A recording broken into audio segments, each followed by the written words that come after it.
সুন্দর একটা গাছ, একটা গুরুদল কলেজের ভিতরে। আর এই গাছটার নিচে বসে আমরা আসলে কিছু কথা বলবো। তো আপনারা আমার পাশে এবং লোকেশনটা জাস্ট অসাধারণ। এরকম সিনারি আসলে খুব সচরাচর পাওয়া যায় না। সো একটু বসে নেই, এই জায়গায় একটু বসলাম। আর সিনারি তো আমরা দেখতে পাচ্ছেন, অসাধারণ একটা সিনারি। আমার ভালো লাগছে পরন্ত বিকেলে এই ধরনের সিনারিতে এসে মন ভালো লাগে। এটাই ভাবলাম একটা ভিডিও ধারণ করে নিই। আর ভিডিও ধারণ করতে আমার খুব ভালো লাগে এবং কন্টেন্ট ক্রিয়েট করতে আমার খুব ভালো লাগে। আমি কন্টেন্ট ক্রিয়েটর এবং কন্টেন্ট হিসেবে আমি সবসময় কন্টেন্ট ভালোবাসি এবং মানুষকে বিভিন্ন স্থান দেখাতে সেটাও আমি খুবই ভালোবাসি। যার জন্য হচ্ছে গিয়ে এই স্থানগুলি আমার খুব দর্শক। আমরা কিন্তু ভার্সিটি দেখলাম, এখন আবার ভার্সিটি কলেজে যে সম্পর্কে দেখতে পাচ্ছি গাও।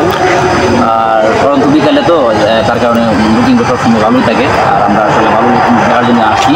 প্লিজ আরও সামনে আসো, আমরা সামনে খাই, না হলে আসলে বোঝা যাবে না যে আসলে কোন দৃশ্যের মধ্যে আসছি। এখানে টোটাল দৃশ্যটাই কিন্তু জাস্ট অনেকটা কোল্ডনেস আছে জায়গার মধ্যে, প্রকৃতি ভরা সবুজ আর সবুজ। যার জন্য হচ্ছে গিয়া এই জায়গাতে আসলে মনটা সবুজের মতো হয়ে যায় এবং সবুজ দেখার জন্য আসলাম। আর বিশেষ করে ভার্সিটির যে এরিয়াটা সবটাই একটা প্রাকৃতিক সৌন্দর্যে ঘেরা। এখানে আসলে আপনার মন সবসময় ভালো হবে এবং ফ্রেশনেস, একটা সতেজ মন নিয়ে আবার ব্যাক করতে পারবে, এটা আমি বলতে পারি।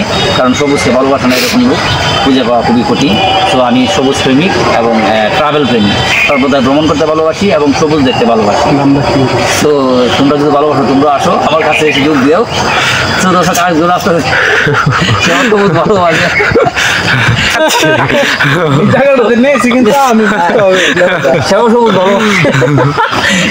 কেন বললাম না এই লোক না এসে কিন্তু ডাউট মারছে কেন আমি নাই, কোনো বলি নাই যে ও নাই, ও আছে, আমরা আছি এবং আপনারা যারা আছেন তারাও কিন্তু আছেন। কারণ সবুজ প্রেমিক বাংলাদেশেও অ্যাভেলেবেল আছে, কিন্তু সবুজ রোপণ করার মতো লোক খুবই কম।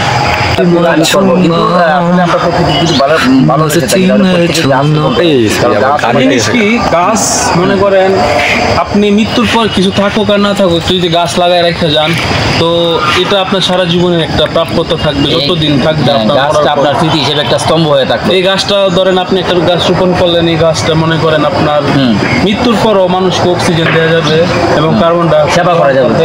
তো আপনি সেবা করেন আর না করেন, গাছটা আপনার হয়ে সেবা করবে। তো গাইস আমরা দেখতে পাচ্ছেন গাছের গোড়াটা কত সুন্দর, দেখলে মনে হচ্ছে যে এটা মুরামে, কিন্তু না, এটা আসলে দর্শক দেখতে পাচ্ছেন এটা কিন্তু নিজের হাতে তৈরি না, এটা যে কৃত্রিমভাবে তৈরি। দেখি কৃত্রিমভাবে তৈরি না, হ্যাঁ এটা প্রকৃতিক তৈরি। এটা হচ্ছে প্রকৃতিক তৈরি, যার কারণে হচ্ছে গিয়ে দেখতে ভালো লাগছে। আর আপনাদের কাছে ধারণ করলাম এই গাছটা একটা অবতার ছবি, এই ইংলিশ ছবি যারা দেখছে অবতার তারা বুঝতে পারবো এই গাছটা এরকম। এই গাছের জ্বর ছিল বিশাল লম্বা লম্বা, আর আমরা এই গাছের জ্বরের মধ্যে আছি, জানি না